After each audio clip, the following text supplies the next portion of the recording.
Shalom, selamat malam, selamat bertemu kembali saudara kekasih di dalam nama Tuhan Yesus melalui ibadah tengah minggu kita pada hari ini. Biarlah kiranya kesempatan ini boleh kita gunakan sebaik mungkin untuk kembali bertemu dengan hadirat Tuhan. Saudara kekasih, marilah kita datang ke hadapannya dengan mengangkat satu pujian, Ku kagum hormat akan Engkau.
Kesudahan Tuhan, kasih setiamu dalam penghidupan kami. Itu yang membuat kami kagum senantiasa Bapa akan kuasa-Mu yang boleh memimpin seluruh perjalanan kami.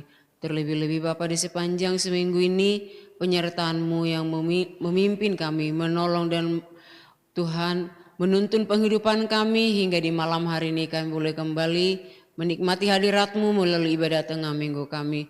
Semua karena kemurahan-Mu, semua karena anugerah-Mu. Terima kasih Bapa yang tidak berkesudahan kami naikkan di hadapan-Mu. Terima kasih Bapa yang baik, terima kasih Yesus, terima kasih Allah Roh Kudus. Berkenan Tuhan melawat seluruh umat-Mu yang telah datang di hadapan-Mu Bapa di tempat mereka masing-masing untuk memuji memuliakan nama-Mu. Biarlah seluruh umat-Mu beroleh kuasa-Mu, beroleh kasih-Mu, bahkan beroleh kelegaan yang daripada-Mu. Sehingga ya Bapa melalui ibadah tengah minggu kami ini, berkat-Mu tercurah bagi kami, berkat-Mu tercurah atas daerah tempat kami beribadah, bahkan sejauh kasih-Mu berkenan, sehingga ya Bapa semakin banyaklah jiwa boleh menerima keselamatan yang daripada-Mu, karena mereka boleh mendengar akan kuasa-Mu, akan kasih-Mu yang kami sampaikan melalui ibadah tengah minggu ini. Terima kasih Bapa. Segenap kehidupan kami taruhkan di dalam tuntunan tangan kasih-Mu. Lawat kami Bapa, terlebih kami hamba-hamba-Mu yang Tuhan perkenankan untuk boleh melayani di dalam ibadah tengah minggu ini. Alayakan kami Tuhan, urapi kami, penuhi kami dengan kuasa-Mu. Karena jika kami melakukannya dengan kekuatan kami, maka ini semua akan sia-sia. Maka berkenan pengurapan-Mu turun atas hamba-Mu yang memimpin pujian, yang bermain musik, yang mengatur seluruh peralatan yang kami gunakan. Sehingga Bapa, ibadah kami dipenuhi kuasa-Mu dan hamba-hamba-Mu semuanya. Boleh Bapa bersuka cita melakukan ini karena kami tahu Bapa, Engkau bertahta di atas seluruh pelayanan kami dan nama Tuhan dipermuliakan. Terlebih ya Tuhan, teman-teman kami yang mungkin belum mengenalkan Engkau, tetangga-tetangga kami, biarlah merasakan sukacita ya Bapa melalui pelayanan kami, melalui ibadah kami malam ini, sehingga nama-Mu semakin semarak dikenal dan semakin banyaklah Bapa datang mencari hadirat-Mu dan menerima keselamatan yang daripada-Mu. Terima kasih Bapa, kami kembalikan semuanya untuk kemuliaan nama-Mu. Di dalam nama Tuhan Yesus kami siap memulai ibadah kami. Haleluya, amin. Saudara kekasih, di dalam nama Tuhan Yesus, jika di dalam segala pergumulan hidup kita, mungkin banyak pertanyaan yang membuat kita menjadi sering tidak berdaya. Tapi pada malam hari ini ada satu janji Tuhan melalui puji-pujian yang mengatakan, tak satu pun yang dapat memisahkan kita dari kasih-Nya, karena memang Dia dekat kepada orang-orang yang selalu berseru memanggil namanya. Mari kita sembah kembali namanya yang kudus dengan pujian, tak satu pun.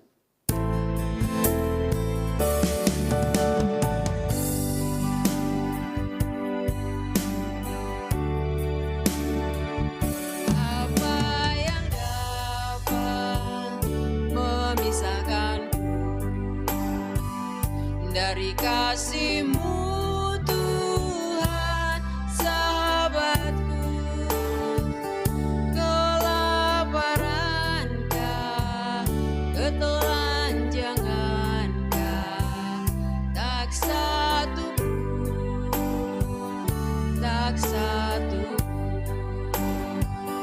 apa yang dapat memisahkanku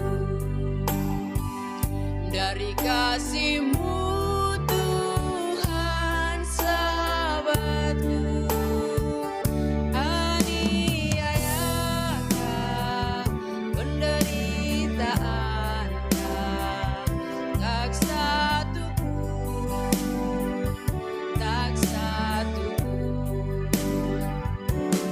tiada satu pun seperti Kau Yesus, Kau sahabat yang sejati. Dalam bahaya Kau menggendongku, Engkau Yesus sahabatku.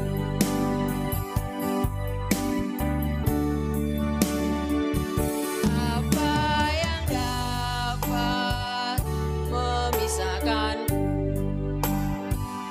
dari kasih-Mu Tuhan sahabatku? Kelaparankah, ketelanjangankah, tak satu pun,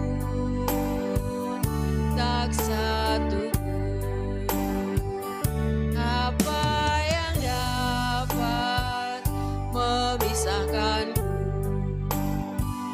dari kasih-Mu Tuhan sahabatku?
Haleluya. Itulah kebaikan Tuhan sebagai sahabat bagi orang-orang yang selalu mencari hadirat-Nya. Tuhan tidak pernah meninggalkan dan akan selalu terpelihara di dalam seluruh kehidupannya. Saudara kekasih dalam nama Tuhan Yesus, kehidupan kita hingga saat ini adalah juga merupakan kemurahan Tuhan. Kita ada saat ini karena kemurahannya semata. Kita puji, kita sembah dengan pujian berkat kemurahan-Mu.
Terpujilah nama Tuhan yang senantiasa memelihara hidup kita, bahkan merancangkan yang terbaik bagi kita semuanya. Maka marilah kita jangan sampai terlepas dari kasih-Nya, dari pemandangannya. Biarlah kita tetap mencari hadirat-Nya di dalam seluruh kehidupan kita. Saudara kekasih, dalam nama Tuhan Yesus, sebentar kita akan menerima kebenaran firman Tuhan.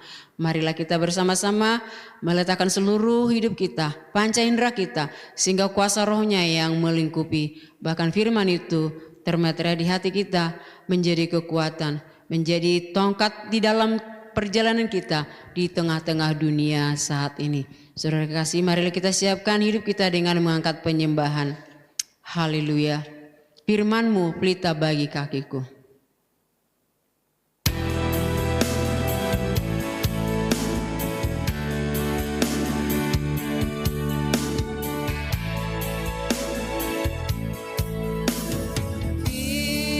Firman-Mu pelita bagi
Haleluya. Terima kasih Bapa di surga, terima kasih Yesus, terima kasih Allah Roh Kudus. Engkau telah menyertai peribadatan kami Tuhan dari awal hingga di pertengahan ini. Biarlah kiranya ya Bapa segenap pujian penyembahan yang kami naikkan di hadapan-Mu, Tuhan sempurnakan supaya menjadi dupa yang harum yang menyenangkan hati-Mu. Terpujilah nama-Mu ya Tuhan, biarlah melalui seluruh pujian yang kami naikkan, roh kami dikuatkan, iman kami diteguhkan, karena kuasa roh-Mu yang melawat peribadatan dan melawat semua umat-Mu yang hari ini datang berserta kami di dalam ibadah ini. Sebentar kami akan mendengarkan Tuhan pengajaran-Mu. Kami mohon Tuhan kuasa roh-Mu yang kudus tetap menyertai kami, mengajar-ajari kami, memberikan kami hikmat pengertian. Sehingga ketika apa-apa firman-Mu diperkatakan, roh-Mu bekerja. Termaterialah firman-Mu di hati kami semuanya. Dan bahkan Tuhan bertumbuh, berbuah-buah, menghasilkan buah-buah roh yang Tuhan rindu-rindukan dari kehidupan kami. Berkatilah hamba-Mu ya Tuhan, urapi dengan kuasa dari surga. Sehingga dengan segenap Tuhan urapan-Mu, hamba-Mu memperkatakan apa yang menjadi isi hati-Mu yang akan kami dengarkan pada malam hari ini. Biarlah Bapa hidup hamba-Mu senantiasa Engkau berkati di dalam seluruh pelayanannya. Dan sehingga semakin banyak jiwa diselamatkan melalui seluruh pelayanan hamba-Mu. Terima kasih Bapa, kami juga rindu firman-Mu boleh bekerja di dalam rumah tinggal kami, di daerah tempat tinggal kami, ke sejauh kasih-Mu berkenan, sehingga terang bercahaya ya Bapa di tempat di mana kami beribadah, menghalaukan segala kuasa kegelapan, tipu daya si iblis. Karena Tuhan ketika firman-Mu diperkatakan, tidak akan pernah kembali kepada-Mu dengan sia-sia, akan mengerjakan apa yang telah Tuhan perintahkan. Termaterial itu Bapa dan nyata itu bagi kami semua umat-Mu, bagi daerah tempat kami beribadah, sehingga semakin banyak orang mengenal akan Engkau dan menerima keselamatan yang daripada-Mu. Terima kasih Bapa, dalam nama Tuhan Yesus kami siap menerima kebenaran firman-Mu. Haleluya, amin. Shalom. Salam di dalam damai sejahtera Tuhan Yesus Kristus. Selamat kita bertemu kembali di dalam kebenaran Injil, ajaran Injil sepenuh dari Tuhan Yesus Kristus di dalam siaran ibadah tengah minggu kita di hari ini, edisi bulan Oktober, minggu kedua tahun 2025. Tema firman tengah minggu kita pada hari ini mengambil judul Perumpamaan Orang Kaya dan Lazarus yang Miskin. Satu kisah dari pengajaran Tuhan Yesus Kristus yang sudah tidak asing lagi bagi kita sekalian. Namun berhubung ayatnya cukup panjang, marilah kita mulai saja menyimak ayat-ayatnya yang tertulis di dalam Lukas 16 ayat 19 sampai 25. Demikian firman Tuhan Yesus, ada seorang kaya yang selalu berpakaian jubah ungu dan kain halus, dan setiap hari ia bersukaria dalam kemewahan. Dan ada seorang pengemis bernama Lazarus, badannya penuh borok, berbaring dekat pintu rumah orang kaya itu, dan ingin menghilangkan laparnya dengan apa yang jatuh dari meja orang kaya itu. Malahan anjing-anjing menjilat boroknya. Kemudian matilah orang miskin itu, lalu dibawa oleh malaikat-malaikat ke pangkuan Abraham. Orang kaya itu juga mati lalu dikubur, dan sementara ia menderita sengsara di alam maut, ia memandang ke atas, dan dari jauh dilihatnya Abraham dan Lazarus duduk di pangkuannya. Lalu ia berseru, katanya, Bapak Abraham, kasihanilah aku. Suruhlah Lazarus supaya ia mencelupkan ujung jarinya ke dalam air dan menyejukkan lidahku, sebab aku sangat kesakitan dalam api ini. Tetapi Abraham berkata, Anak, ingatlah bahwa engkau telah menerima segala yang baik sewaktu hidupmu, sedangkan Lazarus segala yang buruk. Sekarang ia mendapat hiburan, dan engkau sangat menderita. Amin. Saudara-saudaraku yang berbahagia dalam Injil sepenuh, hari ini kita membaca 7 ayat dari keseluruhannya 13 ayat perikop yang berjudul Orang Kaya dan Lazarus yang Miskin. Kalau kita cermati, tidak ada kata perumpamaan di situ, dan inilah yang menjadi latar belakang permasalahan firman tengah minggu kita. Sebab mungkin saja banyak orang yang berpendapat dan percaya bahwa kisah ini adalah kisah nyata, benar-benar terjadi. Itu mungkin saja terjadi karena memang tidak ada keterangan satupun tentang perumpamaan baik dalam judul maupun di dalam ayat-ayat perikop ini. Seperti halnya perumpamaan-perumpamaan lain dari Tuhan Yesus di dalam Alkitab. Nah, saudara-saudaraku, apa makna dari perumpamaan? Perumpamaan, saudara-saudaraku, di dalam Injil Perjanjian Baru, firman Tuhan Yesus katakan perumpamaan adalah hal kerajaan surga. Itulah pelajaran tentang kerajaan surga. Bahkan Tuhan Yesus mengatakan rahasia kerajaan surga. Dan itulah yang akan kita bahas pada hari ini, dimulai dengan pokok permasalahan tentang perumpamaan. Yaitu kalau kisah ini bukan perumpamaan, akan muncul kontradiksi atau pertentangan. Dan itu tidak boleh terjadi karena firman Tuhan Yesus adalah kebenaran yang berasal dari Tuhan Yesus yang adalah kebenaran. Di dalamnya tidak boleh ada kontradiksi atau pertentangan. Seperti contoh yang tertulis di dalam ayat 25. Saya bacakan kembali ayat 25. Tetapi Abraham berkata, "Anak, ingatlah bahwa engkau telah menerima segala yang baik sewaktu hidupmu, sedangkan Lazarus segala yang buruk. Sekarang ia mendapat hiburan dan engkau sangat menderita." Amin. Ayat ini jelas kita percaya merupakan ketetapan Allah dalam kehidupan umat manusia. Seperti halnya dikotomi orang kaya dan Lazarus. Saudara-saudaraku, di situ ada perbedaan yang sangat besar di dalam kehidupan mereka. Yaitu ketika keduanya masih hidup dan ketika keduanya telah meninggal atau berpulang ke alam baka. Itu sebabnya ketetapan Allah ini haruslah diterjemahkan sebagai perumpamaan dan bukan sebagai keadaan yang sebenarnya. Kisah nyata, saudara-saudaraku, yang sebenarnya, saudara-saudaraku, karena akan muncul kontroversi. Yaitu, saudara-saudaraku, apakah orang kaya yang hidup baik selama di dunia ini tidak boleh masuk ke dalam kerajaan surga? Tuhan Yesus memang berfirman, orang kaya sangat sukar masuk kerajaan surga. Lebih mudah seekor unta masuk ke lubang jarum. Namun itu bukan berarti orang kaya tidak boleh masuk kerajaan surga. Demikian pula dengan sebaliknya. Apakah kita harus terlebih dahulu miskin dan melarat dulu seperti Lazarus, barulah kita boleh masuk ke dalam kerajaan surga? Tentu saja bukan itu maksud firman Tuhan Yesus atau Injil kerajaan surga. Miskin dan melarat bukanlah jaminan untuk masuk ke dalam kerajaan surga. Demikian sebaliknya, menjadi kaya dan berkelimpahan bukan berarti tidak boleh masuk ke dalam kerajaan surga. Berarti ada pengajaran Injil di dalamnya.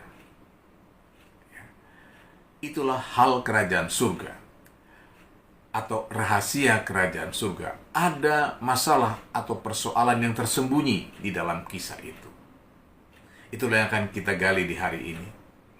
Mencari kerajaan Allah dan kebenarannya di dalam perumpamaan orang kaya dan Lazarus yang miskin. Yang terdiri dari dua bagian atau dua kondisi, saudara-saudaraku. Bagian pertama yaitu kondisi ketika keduanya masih hidup. Dan bagian kedua atau bagian penutup yaitu kondisi ketika keduanya telah meninggal dunia. Kita mulai dengan bagian yang pertama tertulis di dalam Lukas 16 ayat 19-21. Saya bacakan kembali. Saudaraku, ada seorang kaya yang selalu berpakaian jubah ungu dan kain halus dan setiap hari ia bersukaria di dalam kemewahan. Dan ada seorang pengemis bernama Lazarus, badannya penuh dengan borok, berbaring dekat pintu rumah orang kaya itu. Dan ingin menghilangkan laparnya dengan apa yang jatuh dari meja orang kaya itu. Malahan anjing-anjing datang menjilat boroknya. Amin. Kita akan menguraikan satu persatu ayatnya, yaitu perbandingan antara si orang kaya dan Lazarus ketika keduanya masih hidup. Tertulis di dalam ayat 19 bahwa si orang kaya itu setiap hari bersukaria dalam kemewahan. Setiap hari bersukaria dalam kemewahan. Apa maknanya ini, saudara-saudaraku? Ternyata si orang kaya itu tidak hidup di dalam Tuhan, sebab bertentangan dengan kebenaran firman Allah yang tertulis dalam Alkitab, baik dalam perjanjian lama maupun dalam perjanjian baru. Contoh yang tertulis di dalam kitab Mazmur 32 ayat 12. Mazmur 32 ayat 12. Bersukacitalah dalam Tuhan dan bersorak-soraklah hai orang-orang benar. bersorak-sorelah, hai orang-orang jujur. Amin. Setiap hari si orang kaya ini hidup berlawanan dengan firman Allah, yaitu bersukaria di dalam kemewahan, tidak di dalam Tuhan. Saudara-saudaraku, menjadi orang kaya dan berkelimpahan itu bukanlah dosa selama dia hidup di dalam Tuhan, yaitu selalu ingat dan sadar dari mana datangnya kekayaan dan kelimpahan itu. Juga saudara-saudaraku harus menyadari siapakah yang mengizinkan atau memperkenankan seorang itu boleh hidup kaya raya seperti raja. Tentu saja Tuhan. Maka untuk apa Tuhan menjadikan seseorang menjadi kaya raya dan berkelimpahan? Tentu saja untuk menjadi saksi supaya semua orang tahu bahwa kekayaan dan kelimpahan berasal dari Tuhan. Itu sebabnya orang kaya wajib selalu bersukacita dan bersukaria di dalam Tuhan. Itulah kata kunci atau kesimpulan pertama, kesimpulan bagian yang pertama. Hidup di dalam Tuhan. Sekarang giliran Lazarus. Apakah selama hidupnya Lazarus hidup di dalam Tuhan? Kebenaran Injil ini menyatakan, ya, Lazarus selama hidupnya hidup di dalam Tuhan karena matinya ada di pangkuan Abraham, bapa orang beriman. Mari kita uraikan hal tersebut, saudara-saudaraku, sesuai dengan rancangan dan kehendak Allah yang sempurna. Selanjutnya, saudara-saudaraku, dalam ayat 20 dikatakan Lazarus yang miskin berbaring dekat pintu rumah orang kaya itu. Adalah gambaran daripada kehidupan di dalam dunia, di mana, saudara-saudaraku, si kaya dan si miskin hidup berdampingan. Saudara-saudaraku, itu adalah rancangan dan keadilan Tuhan.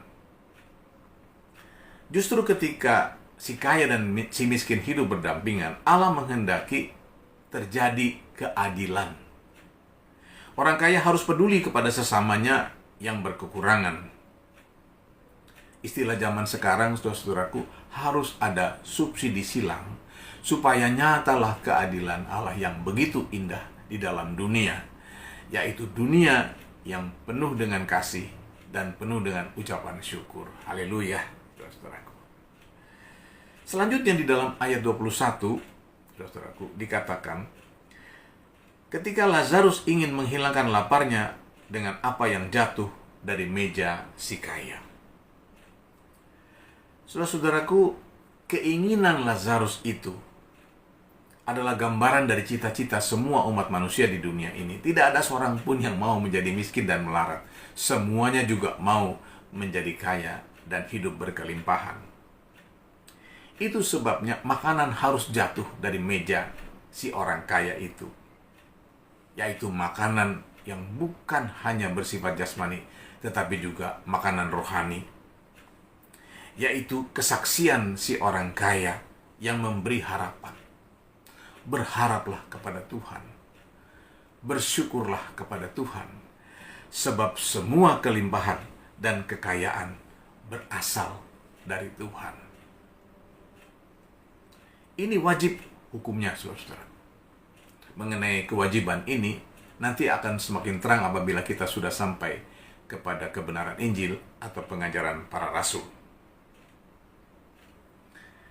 Yang nampak, saudara-saudaraku, sesungguhnya dalam kehidupan Lazarus, seperti tertulis di dalam ayat 21b.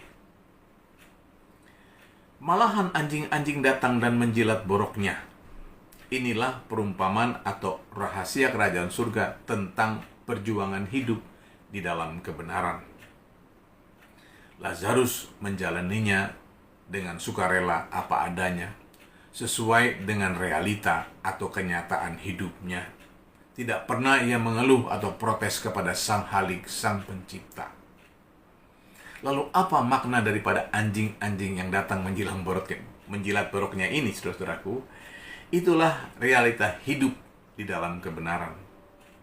Saudara-saudaraku yang berbahagia dalam Injil sepenuh, kalau kita memilih jalan kebenaran sebagai jalan kehidupan kita, the way of life, yaitu kita memilih untuk selalu berpihak kebenaran, maka anjing-anjing akan datang untuk menjilat.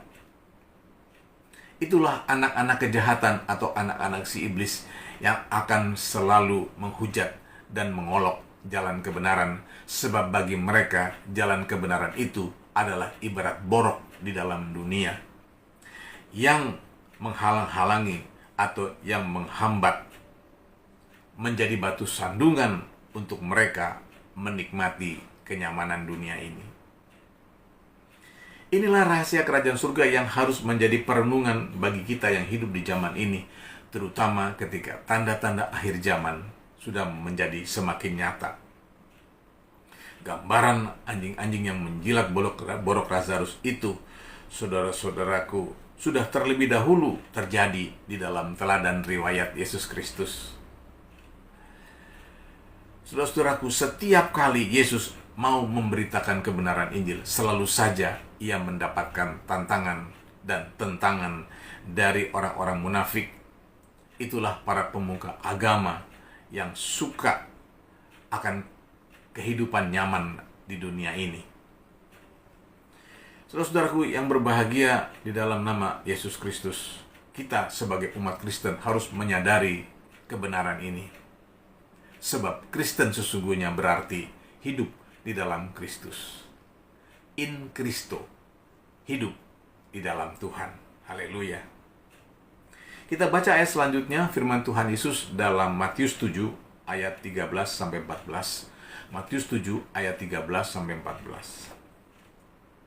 Firman Tuhan Yesus, "Masuklah melalui pintu yang sesak itu, karena lebarlah pintu dan luaslah jalan yang menuju kepada kebinasaan, dan banyak orang yang masuk melaluinya. Karena sesaklah pintu dan sempitlah jalan yang menuju kepada kehidupan, dan sedikit orang yang mendapatinya." Amin. Inilah ajakan Tuhan Yesus kepada kita untuk memilih jalan kebenaran. Jalan kebenaran disebut sebagai pintu yang sesak dan jalan yang sempit, dan harus selalu berhadapan dengan orang-orang yang tidak peduli kepada kehendak dan keadilan Allah.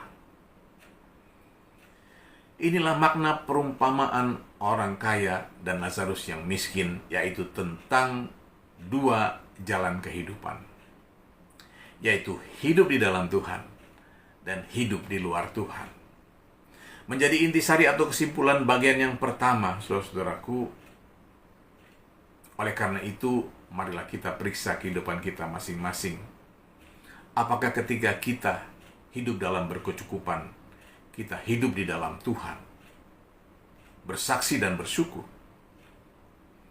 Sebaliknya juga ketika hidup kita, saudara-saudaraku, ada di dalam berkekurangan atau bokeh, saudara-saudaraku, apakah kita tetap hidup di dalam jalan kebenaran itu? Apakah kita tetap berpihak kebenaran, hidup di dalam Tuhan? Maka ajakan Tuhan Yesus untuk memilih jalan kebenaran ini sesungguhnya telah menjadi perintah, yaitu perintah untuk bertanding di dalam kehidupan ini. Pertandingan apakah itu? Pertandingan iman, seperti yang tertulis di dalam surat Rasul Paulus. Kita periksa 1 Timotius 6 ayat 12-15. 1 Timotius 6 ayat 12-15.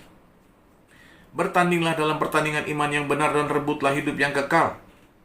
Untuk itulah engkau telah dipanggil dan telah engkau ikrarkan ikrar yang benar di depan banyak saksi. Di hadapan Allah yang memberikan hidup kepada segala sesuatu, dan di hadapan Kristus Yesus yang telah mengikrarkan ikrar yang benar itu juga di muka Pontius Pilatus. Kuserukan kepadamu, turutilah perintah ini dengan tidak bercacat dan tidak bercela, hingga pada saat Tuhan kita Yesus Kristus menyatakan dirinya, yaitu saat yang akan ditentukan oleh penguasa yang satu-satunya dan yang penuh bahagia, Raja di atas segala raja, dan Tuhan di atas segala Tuhan. Amin. Haleluya. Dalam kitab Ibrani, saudara-saudaraku, pertandingan iman ini disebut juga sebagai perlombaan yang diwajibkan bagi kita. Ibrani 12 ayat 1 mengatakan, "Karena kita mempunyai banyak saksi bagaikan awan yang mengelilingi kita, marilah kita menanggalkan semua beban dosa yang begitu merintangi kita, dan berlomba dengan tekun dalam perlombaan yang diwajibkan bagi kita." Amin. Inilah keterangan tadi tentang kewajiban, ya, wajib hukumnya. Saudara-saudaraku, wajib hukumnya bagi semua umat Kristus, baik yang kaya maupun yang miskin, untuk berlomba dalam perlombaan kebenaran. Selama kita masih bernafas, kita wajib untuk hidup di dalam Tuhan, agar kita jangan terperosok di dalam kebinasaan, yaitu kebinasaan yang sangat mengerikan, seperti yang tersurat dalam bagian yang kedua, atau bagian penutup, yaitu perbandingan antara si kaya dan Lazarus yang miskin ketika keduanya sudah meninggal dunia. Tertulis dalam Lukas 16 ayat 22 sampai 25, saya bacakan kembali. Lukas 16 ayat 22 sampai 25. Kemudian matilah orang miskin itu lalu dibawa oleh malaikat-malaikat ke pangkuan Abraham. Orang kaya itu juga mati lalu dikubur. Dan sementara ia menderita sengsara di alam maut, ia memandang ke atas dan dari jauh dilihatnya Abraham dan Lazarus duduk di pangkuannya. Lalu ia berseru, katanya, "Bapa Abraham, kasihanilah aku. Suruhlah Lazarus supaya ia mencelupkan ujung jarinya ke dalam air dan menyejukkan lidahku, sebab aku sangat kesakitan dalam nyala api ini." Tetapi Abraham berkata, "Anak, ingatlah bahwa engkau telah menerima segala yang baik sewaktu hidupmu, sedangkan Lazarus segala yang buruk. Sekarang ia mendapat hiburan dan engkau sangat menderita." Amin. Di alam baka, Lazarus mendapatkan kehidupan yang nyaman. Sebaliknya, si orang kaya sangat menderita di alam maut. Penderitaan yang teramat mengerikan yang akan membawa kita, saudara-saudaraku, kepada kesimpulan yang kedua. Apakah itu? Itulah firman penghiburan seperti tertulis di dalam kitab Wahyu 14 ayat 13. Kita periksa Wahyu 14 ayat 13. Dan aku mendengar suara dari surga berkata, "Tuliskan, berbahagialah orang-orang mati yang mati dalam Tuhan sejak sekarang ini. Sungguh, kata Roh, supaya mereka boleh beristirahat dari jerih lelah mereka, karena segala perbuatan mereka menyertai mereka." Amin. Saudara-saudaraku yang berbagi dalam Injil sepenuh, jika kesimpulan bagian yang pertama adalah hidup di dalam Tuhan, maka kesimpulan yang kedua adalah mati di dalam Tuhan. Lagi-lagi itu wajib hukumnya. Mengapa demikian, saudara-saudaraku? Agar kita jangan terperosok ke dalam kebinasaan yang teramat mengerikan ini. Di dalam ayat penghiburan Wahyu 14 ayat 13 ini berbicara tentang dua macam kematian. Kematian di dalam Tuhan dan kematian di luar Tuhan, yang adalah kebinasaan yang mengerikan. Kematian di dalam Tuhan disebut sebagai kebahagiaan. Mengapa demikian, saudara-saudaraku? Jawabannya sangat sederhana namun sangat tajam. Mati di dalam Tuhan disebut berbahagia karena sudah diperbolehkan untuk beristirahat dari jerih payahnya. Sekali lagi, mati di dalam Tuhan disebut sebagai kebahagiaan karena sudah diperbolehkan untuk beristirahat dari jerih lelahnya. Di dalam terjemahan King James, jerih lelah itu disebut sebagai labors. Dan kalau kita terjemahkan secara bebas, artinya buruh atau pekerja keras. Dapatkah saudara bayangkan apabila buruh itu tidak diperbolehkan untuk beristirahat? Apa yang akan terjadi? Mereka akan hidup dalam kehidupan kerja paksa. Dan itulah yang akan terjadi apabila kita hidup di luar Tuhan. Seperti yang dirasakan atau diumpamakan dalam kehidupan si orang kaya di alam maut. Perhatikanlah, setetes air saja sangat berharga. Sungguh sangat mengerikan kematian orang di luar Tuhan itu. Maka kesimpulan yang kedua dalam firman Tuhan di hari ini, kita wajib mati di dalam Tuhan. Bagaimana caranya? Caranya adalah selagi kita masih hidup, hiduplah di dalam Tuhan. Pilihlah jalan kebenaran sebagai jalan kehidupan. Berpihaklah di dalam kebenaran seumur hidupmu. Meskipun harus berhadapan dengan anjing-anjing di dunia ini, kita wajib bertanding dalam pertandingan iman dan melakukannya tanpa cacat dan tanpa bercela.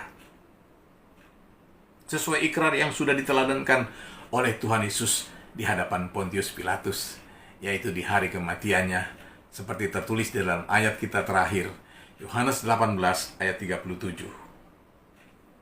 Maka kata Pilatus kepadanya, "Jadi engkau adalah raja?" Jawab Yesus, "Engkau mengatakan bahwa aku adalah raja. Untuk itulah aku lahir dan untuk itulah aku datang ke dalam dunia ini, supaya aku memberi kesaksian tentang kebenaran. Setiap orang yang berasal dari kebenaran mendengarkan suaraku." Amin, amin, amin. Haleluya, saudara-saudaraku. Akhirnya, saudaraku, apa buktinya kita telah memilih jalan kebenaran? Dan apa buktinya kita telah mengikuti pertandingan iman yang diwajibkan bagi kita itu? Firman Tuhan Yesus mengatakan, setiap orang yang berasal dari kebenaran mendengarkan suaraku. Itulah di dalam bahasa Injil disebut sebagai dengar-dengaran. Bukan hanya mendengar, melainkan melakukannya juga. Maka ia akan seperti rumah yang dibangun di atas batu, yang akan tetap berdiri teguh, saudara-saudaraku, meskipun tanda-tanda akhir zaman sudah semakin nyata. Saudara-saudaraku, meskipun dunia bergoncang karena krisis ekonomi global, bahkan meskipun dunia ini runtuh sekalipun, orang-orang yang hidup di dalam Tuhan, yang memilih jalan kebenaran, akan tetap berdiri teguh dan hidup sejahtera sampai ke alam baka. Terpujilah nama Tuhan Yesus Kristus untuk selama-lamanya. Saudara-saudaraku, semoga Roh Kudus tetap mengajar kepada kita. Tuhan Yesus memberkati. Mari saudara-saudaraku, kita masuk di dalam doa penutup dengan kita menyanyikan sebuah pujian terlebih dahulu. Yesus, Kau segala, Kau benaran. Yesus, Kau kebenaran yang menyelamatkanku. Kau memberikanku hidup dan pengharapan.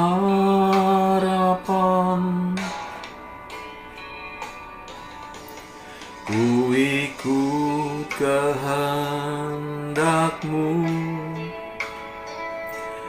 ku perlu anugerah-Mu. Ku nyatakan janjiku kepadamu.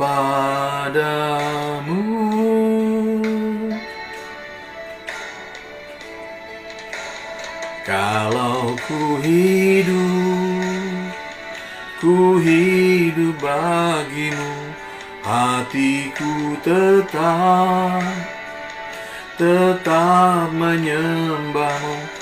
Dunia tak bisa menjauhkanku dari kasih-Mu.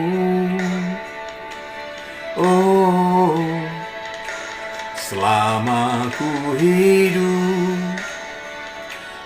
hidup bagimu, mataku tetap memandang-Mu.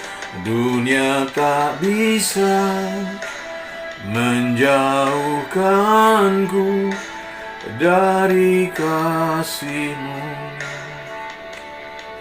Kita angkat sekali lagi. Yesus, Kau kebenaran. Yesus, Kau kebenaran yang menyelamatkanku. Kau memberikanku hidup dan pengharapan.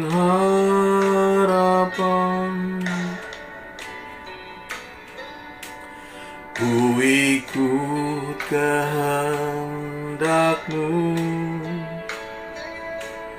ku perlu anugerah-Mu. Ku nyatakan janjiku kepadamu. Ku nyatakan janjiku. Ku nyatakan janjiku kepadamu. Ikrar kebenaran. Haleluya. Kalau ku hidup bagimu, hatiku tetap menyembahmu. Dunia tak bisa menjauhkanku dari kasih-Mu.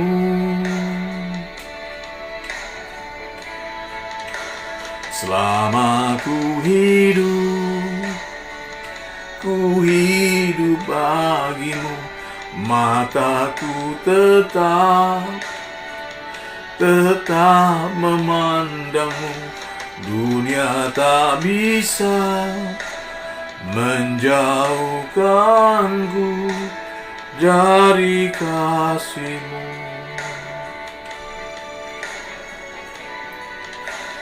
Dunia tak bisa menjauhkanku dari kasih-Mu. Kita masuk di dalam doa. Bapa di dalam surga, Bapa kami yang baik, yang terbaik di dalam kehidupan ini. Bapa Firman Roh Kudus, ketiganya yang esa. Bapa di dalam nama Tuhan Yesus Kristus, kami bersyukur kepadamu atas pimpinan-Mu dalam ibadah tengah minggu kami ini dari awal pertengahan sampai akhirnya. Kami rasakan Tuhan hadirat-Mu, kami rasakan Tuhan jamahan-Mu, terlebih kami rasakan lawatan-Mu lewat firman kebenaran di hari ini. Biarlah kami Tuhan boleh dengar-dengaran kepada firman-Mu itu sebagai ikrar kami Tuhan yang mau hidup di jalan kebenaran. Dan biarlah Bapa hari-hari kami isi dengan sukacita di dalam Engkau, bersaksi dan bersyukur di dalam Engkau. Terima kasih Tuhan Yesus Kristus. Biarlah Roh-Mu yang kudus memeteraikan firman kebenaran ini di dalam hati sanubari kami masing-masing. Turunlah rahmat-Mu menerangi setiap rumah yang mengikuti siaran ibadah tengah minggu ini, Bapa di dalam surga. Dan terangilah seisi rumah kami, agar kami, Tuhan, boleh seutuhnya, selengkapnya, Tuhan, hidup di dalam jalan kebenaran-Mu. Terpujilah nama-Mu dari sekarang sampai selama-lamanya. Kami serahkan kehidupan kami selama satu minggu ini sampai kami bertemu kembali dalam ibadah tengah minggu yang seterusnya. Demikian juga kami serahkan Tuhan segenap ibadah dan pelayanan kami hanya di dalam Tuhan naungan kasih karunia-Mu. Terpujilah nama-Mu dari sekarang sampai selama-lamanya. Kami berdoa dan bersyukur hanya di dalam nama-Mu, dalam nama Tuhan Yesus Kristus, Juru Selamat kami yang hidup sampai selama-lamanya. Dan di dalam nama Tuhan Yesus kami akan menutup ibadah ini dengan doa yang Kau ajarkan. Bapa kami yang di surga, dikuduskanlah nama-Mu, datanglah kerajaan-Mu, jadilah kehendak-Mu di bumi seperti di surga. Berikanlah kami pada hari ini makanan kami yang secukupnya. Dan ampunilah kami akan kesalahan kami, seperti kami juga mengampuni orang yang bersalah kepada kami. Dan janganlah bawa kami ke dalam pencobaan, tapi lepaskanlah kami daripada yang jahat, karena Engkau yang punya kerajaan, dan kuasa, dan kemuliaan sampai selama-lamanya. Haleluya. Amin. Shalom.